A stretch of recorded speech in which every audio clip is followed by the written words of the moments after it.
बोलिए कृष्ण बलदेव की जय। संत सनातन धर्म की जय। आदरणीय, परम आदरणीय सभी विद्वान जन, मेरे देश भारत में रहने वाले सभी मनुष्य जीव जंतु आदि, मैं सभी के चरण कमलों में अपना कोटि कोटि वंदन करता हूँ, नमन करता हूँ। प्रिय बंधुओं, हमें बड़ा हर्ष है कि हम भारत माता की गोद में पैदा हुए। इसकी मिट्टी से हमने जन्म लिया है, इसी मिट्टी में हमारा समावेश हो जाएगा। इस देश भारत में गंगा, यमुना, सरस्वती आदि नदियां पावन पवित्र, जीवन को अमृत देने वाली, कल्याण करने वाली निर्मल धारा में बहती रहती। इस भारत देश में ही मेरे प्रभु श्री राम कृष्ण, माता दुर्गा, बड़ी बड़ी सती और सूरमा, साधु सन्यासी व्रत सभी इस भूमि पर धर्म को लेकर के पैदा होते हैं। और धर्म का जो मुख्य केंद्र है, मुख्य जननी है, वो यह भारत भूमि ही है। यहाँ से धर्म की उत्पत्ति होती है। और विदेशों में जाकर के देखो तो नंगा नाच होता है। वहाँ पर न अदब है, न लोक लज्जा है, न कोई मर्यादा है। हमारे भारत देश में लोक लज्जा, मर्यादा सब कुछ प्राप्त है। यहाँ पर मेरे प्रिय बंधुओं, हमने एक शिक्षाप्रद कहानी ली है, जो कि एक साधु सन्यासी और राजा के बीच में है कि रात कैसे बीती। इसमें एक बाबा जी घूमते फिरते अपनी कुटिया से कहीं बाहर निकल गए और वहां पर उनको रात्रि हो गई। अब न तो वहां से कहीं आ सकते हैं, न जा सकते। ठंड का मौसम था। उन्होंने जाकर के उस राजा के नगर के पास ही उन्होंने अपने को सर्दी से बचाने का उपाय सोचा। शहर का दरवाजा बंद हो गया था। बाबा जी को बड़ी जोर से ठंड लगी थी। गरम कपड़ा पास में तो था नहीं। बाबा जी ने सोने के लिए जगह तलाश की। जब जगह तलाश की तो उनको ऐसा स्थान प्राप्त हुआ कि एक भड़भूजे की भट्टी थी। जब भड़भूजे की भट्टी थी, बाबा जी ने देखा कि यह जगह बढ़िया है। अरे भट्टी के भीतर थोड़ी थोड़ी गर्माहट है और बाबा जी उसके भीतर जाकर के सो गए। जब सुबह हुई तो बाबा जी की नींद खुली। बगल में ही राजा का महल था, उधर राजा की भी नींद खुली। तो मेरे प्रिय भक्तजनों, राजा ने अपने साथियों से पूछा कि कहो भाई, रात कैसे बीती।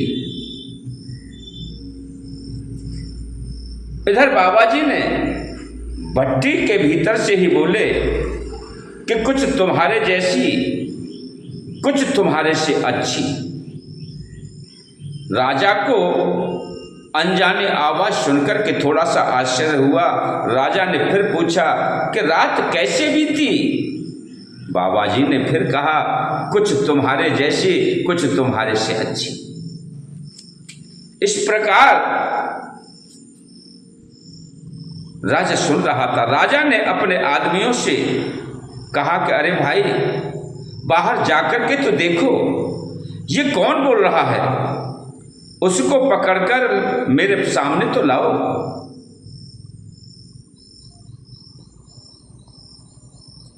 अब तो प्रिय बंधुओं, बाबा जी, राजपुरुषों ने बाहर जाकर के चारों ओर देखा, पर उनको कोई दिखाई नहीं दिया। जब पुनः बाबा जी ने वही बात कही, तब राजपुरुषों ने देखा कि भट्टी के भीतर एक बाबा जी बैठे हैं, वही बोल रहे हैं। उन्होंने बाबा जी से कहा कि चलो, आपको राजा ने बुलाया है। बाबा जी ने कहा कि भाई, मैंने कौन सा अपराध कर दिया है जिसके कारण राजा ने मेरे को बुलाया है। जब राजपुरुषों ने कहा कि आपके लिए किसी अपराध के कारण राजा ने नहीं बुलाया है, वे तो आपसे मिलकर कुछ बातें करना चाहते हैं, बाबा जी भट्टी से बाहर निकले और उनके मुख पर और शरीर पर जगह जगह भट्टी की राख लगी थी, कालौंची लगी थी, कहीं कालिख लगी हुई। वे उसी अवस्था में राजपुरुषों के साथ महल के लिए चल दिए। अब तो मेरे प्रिय बंधुओं, राजपुरुषों ने बाबा जी को राजा के सामने ला करके खड़ा कर दिया। राजा ने बाबा जी को प्रणाम किया और पूछा कि मेरे प्रश्न का उत्तर आपने दिया था। बाबा जी बोले, मैंने प्रश्न सुना तो उत्तर दे दिया। मेरे को पता नहीं कि प्रश्न आपने किया था। राजा ने कहा, मैंने पूछा कि रात कैसी बीती, तो आपने उत्तर दिया कि तुम्हारे जैसी और कुछ तुम्हारे से अच्छी। अब आप बताएं कि रात मेरे जैसी कैसे बीती। मैं तो महल में सोया हुआ था और आप भट्टी में, फिर मेरे जैसी कैसे बीती।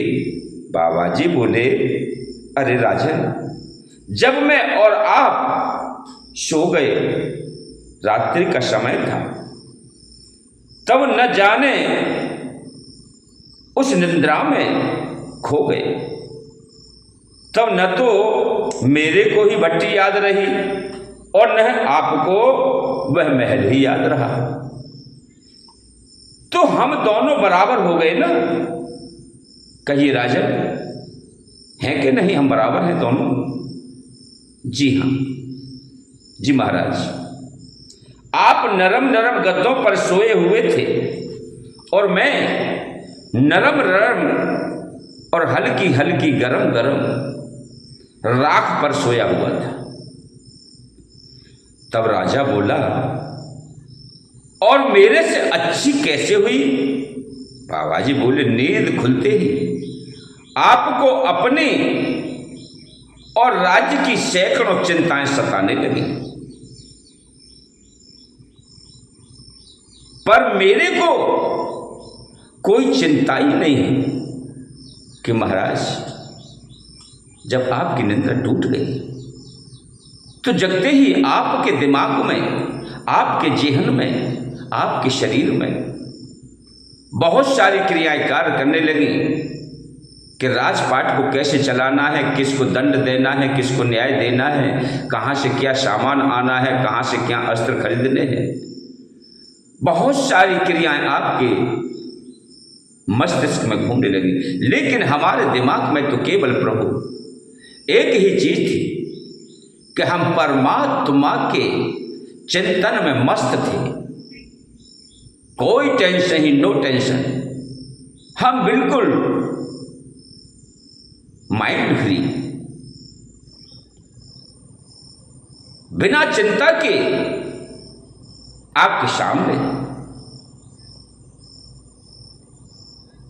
इसलिए मेरी रात आपसे बहुत अच्छी बीती। चाह गई चिंता मिटी, मनुआ बेपरवाह, जिनको कछु न चाहिए सो साहन के शाह। हे राजन, जिस चाह ही तो हमें चिंता में डुबा देती है। हमको किसी की चाह नहीं, हम तो केवल परमात्मा में विरक्त रहते हैं। बोलिए गुरुदेव भगवान की जय, संत सनातन धर्मों की जय। प्रिय बंधु, अगर आपको हमारी यह सुंदर सुंदर कथाएं अच्छी लगी हों तो हमारे चैनल को सब्सक्राइब करें, वीडियो को लाइक करें, दूसरों को शेयर करें और अपने सुंदर सुंदर मनोहारी ओम नमः शिवाय के नाम से कमेंट भेजा करें।